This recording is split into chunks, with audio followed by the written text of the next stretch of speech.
ಅನುದಾನ ಕೇಳಿರುವಂಥದ್ದು ಇದೆಯಾ ಸರ್? ಪ್ರತ್ಯೇಕವಾಗಿ ಮೊನ್ನೆ ಮುಖ್ಯಮಂತ್ರಿಗಳನ್ನು ಭೇಟಿಯಾಗಿದ್ದೆ.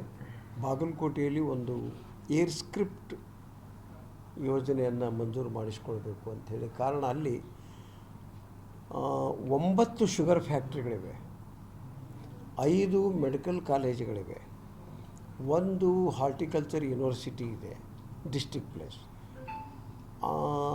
ಅಲ್ಲಿ ಒಂದು ಅವಶ್ಯಕತೆಯ ಬಗ್ಗೆ ಭಾಳಷ್ಟು ಇಂಡಸ್ಟ್ರಿಯಲಿಸ್ಟ್ ಇವರೆಲ್ಲ ಹೇಳಿದ್ದರಿಂದ 150 ಎಕರೆ ಭೂಮಿ ಸರ್ಕಾರದ್ದಿದೆ. ಭೂಮಿ ಪರ್ಚೇಸ್ ಮಾಡೋದಂಥ ಪ್ರಶ್ನೆ ಬರೋದಿಲ್ಲ. ಆ ಪ್ರಯತ್ನದಲ್ಲಿದೆ. ನಾನು ಈ ಬಜೆಟ್ ಆದಮೇಲೆ ಈ ಬಜೆಟ್ನಲ್ಲಿ ಬೇಡ, ಮುಂದಿನ ಬಜೆಟ್ನಲ್ಲಿ ಅಳವಡಿಸೋಣ ಅನ್ನುವಂಥ ಮಾತನ್ನು. ಒಂದು ಏರ್ ಸ್ಕ್ರಿಪ್ಟ್ ಮಂಜೂರಿ ಅಷ್ಟೇ, ದುಡ್ಡೇನಲ್ಲ.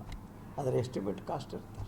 ಮೊದಲು ಏರ್ ಸ್ಕ್ರಿಪ್ಟ್ ಮಂಜೂರು ಮಾಡಿದಾಗ ಅದರ ಕಾಸ್ಟ್ ಏನು ರನ್ವೇ ಇನ್ನೊಂದು ಅದನ್ನು ಮಾಡ್ತಾರೆ.